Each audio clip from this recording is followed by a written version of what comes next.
folks, and welcome to the 8hourwebsite.com. My name's Dan and I'm going to be walking you through this series of video tutorials. In this free series, I'm going to be showing you how you can make your own website in under 8 hours using no code, using only free tools, and with no technical expertise whatsoever.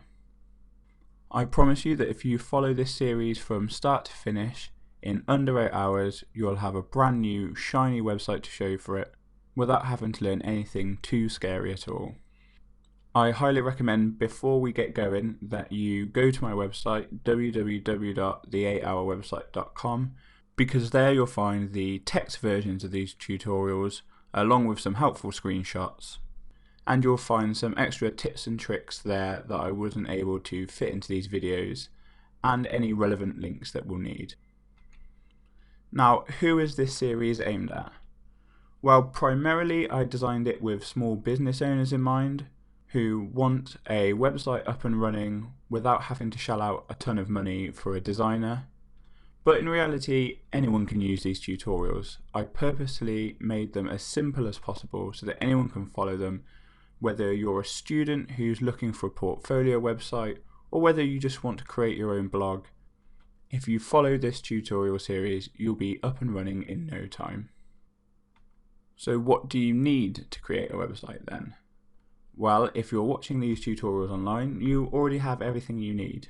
All we need is a PC with an internet connection. We don't need any expensive software, no fancy tools. All you need is a PC with a browser and we're good to go. We're going to be using a website creation tool called Weebly, which we'll sign up for in a minute. In my years of doing this, it's the easiest way I've found for beginners to create great looking websites without learning anything technical, and it's also free to create your website with, which is obviously super handy. The next thing people always want to know is how much is it going to cost to create a website. Now, you may be under the impression that it's an expensive business, but that's completely untrue. It's actually really cheap to run a website if you're not paying a designer to build it for you, which we won't be. There's only two things you need to spend money on. You'll need to purchase a domain name, which is the address that you type in the top of your browser to go to a website, which will normally be the name of your business, and those usually cost about $20 per year, so about £12 to £13 if you're in the UK. And then we'll need web hosting, and that's a little bit more expensive at between $5 and $8 a month, so about between £3 and £6 a month for all you UK people out there. But I mean, that's still dirt cheap. So all in all, we're talking about $100 a year maybe to run a website, and as I'm sure you can work out, that's very cheap monthly, and it's so easy to get a return on your website that makes it pay for itself over a year. If all you've got to make from your website is $100 over the course of a year to break even, you're laughing. Once you're ready to get started, open up my website www.the8hourwebsite.com and get up the first text tutorial, so that'll be hour 1, which is the one we're going to be following now, and let's crack on. The first thing we need to do is sign up for a Weebly account, which is the free website creation tool I mentioned previously.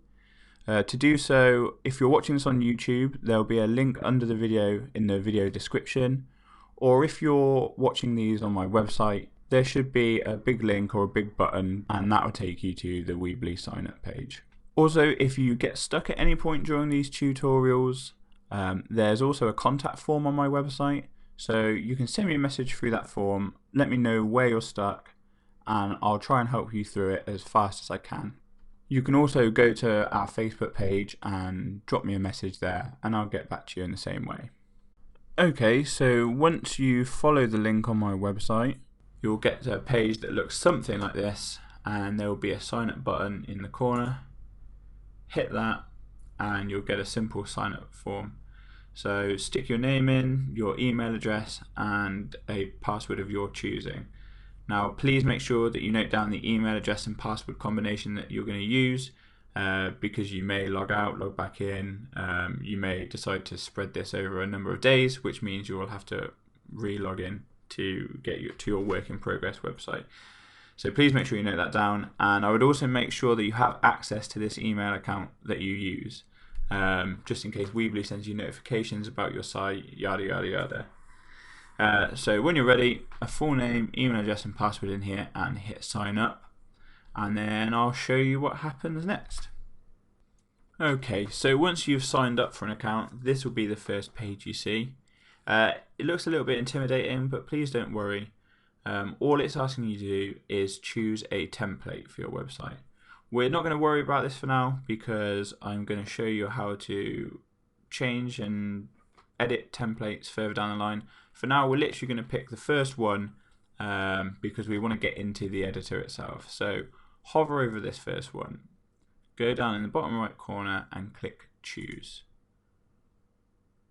It will take a little while to load, as you can see, and then boom, we're in.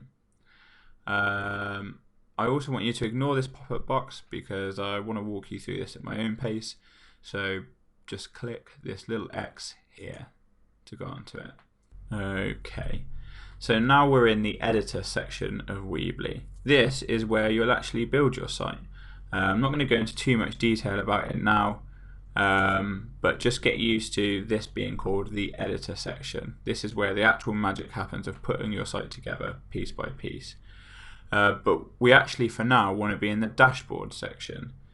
To get to the dashboard section, you go up to this little W in the corner and click it to go back. Get used to switching between the two of these sections because you'll have to do it a few times. To go back to the editor, you click edit site there on my site, but this is the dashboard section. What we want to do now is go up to domains. Go up to domains here, and you'll say you haven't registered any domains yet. So what we're going to do is register our first domain name, which as I mentioned before is the address that we put in the address bar to get to our website. I like to do this first thing when we start building a website because you want to register your domain name before anyone else snaps it up and steals your good domain name idea, and second of all, it gives you peace of mind knowing that you have it ready. You can publish your website then at any time.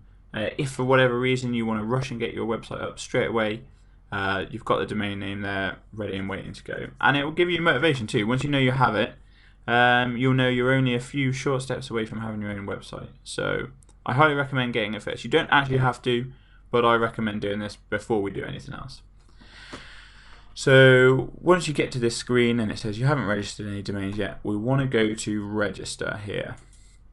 Go to register, and here's the search bar for looking for domain names. Now I'm not going to go into the whole thing now of how to pick a good domain name. There's lots of resources online for that. The three main rules are you want to keep it simple, you want to keep it short, and you want to keep it relevant to your business. Okay. I would actually add a fourth rule to that. Sorry. You also want to get a .com domain. There's lots of other types: .net, .info, .org, but still .com is the best one to go for if you can. Okay. So feel free to pause this video, research how to pick a good domain name. But for most people, it's fairly self-explanatory. You know, it's the name of your business .com or whatever. Okay, so once you've thought of a good domain name, we're going to hit it in this search bar here. I'm just going to pick one at random as an example. So I'm going to go example domain.com. Okay, and it'll take a little while to search for it. Okay, this is a good example then. So exampledomain.com is unavailable. So that means somebody has already taken it because it's a fairly common sounding name. So I can imagine someone has taken that. Okay, and in fact all these others are unavailable too. So they're already being used. So that means we can't have them, unfortunately. We've got to look for something unique because two people can't share the same domain name. So let's go exampledomain.com. You may have to do this as well a few times when you're looking for your own address because it might be taken or... okay, alright, this is perfect. So example domain name, exampledomainname.com is taken. Here it says unavailable, but exampledomainname.net is available. If nobody has chosen that name before, you'll have purchase next to the name.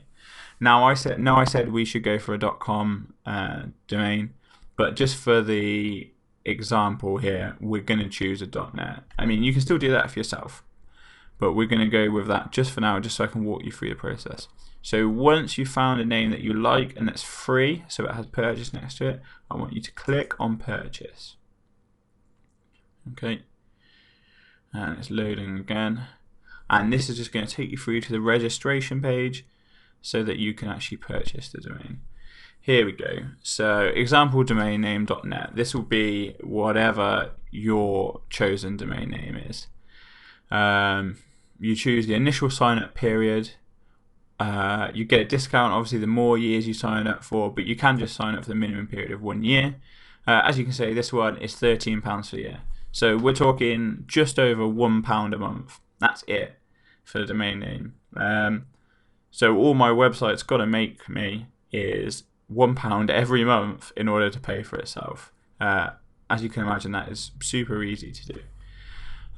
So once you've chosen the initial sign up period, and this bit, public registration versus private registration, all that means is whether people can do a directory search and see who owns the domain name. So it's kind of like looking you up in the phone book. If you go for public registration, people can search for your domain name and see that you own it. You can also opt for private registration. If you want to keep that secret for whatever reason, you can opt for private registration and nobody will see your name when they search for your domain. Don't worry about signing up just for 1 year as well, if that's all you're comfortable with, because it's really easy to renew your domain names. A lot of them are set up to renew automatically, but you'll get plenty of warning if your domain name is about to expire. It's not going to be suddenly snatched away from you. So don't be afraid just to go for 1 year if you have to. This is fairly self-explanatory. This form is just your billing information, so fill in your first name, last name, blah blah blah blah blah, and then this will take you through to putting in your credit card details or your direct debit details, whatever, so that you'll be charged yearly for your domain name. So once you're happy, fill that in, go through, purchase the domain name, and then you'll be ready to move on to the next tutorial. Just a quick rundown of what you need. I want to make sure that by the time you finish this tutorial, you've signed up for a Weebly account and you've registered a domain name. And when you've done both of those things, pat yourself on the back and move on to the next tutorial.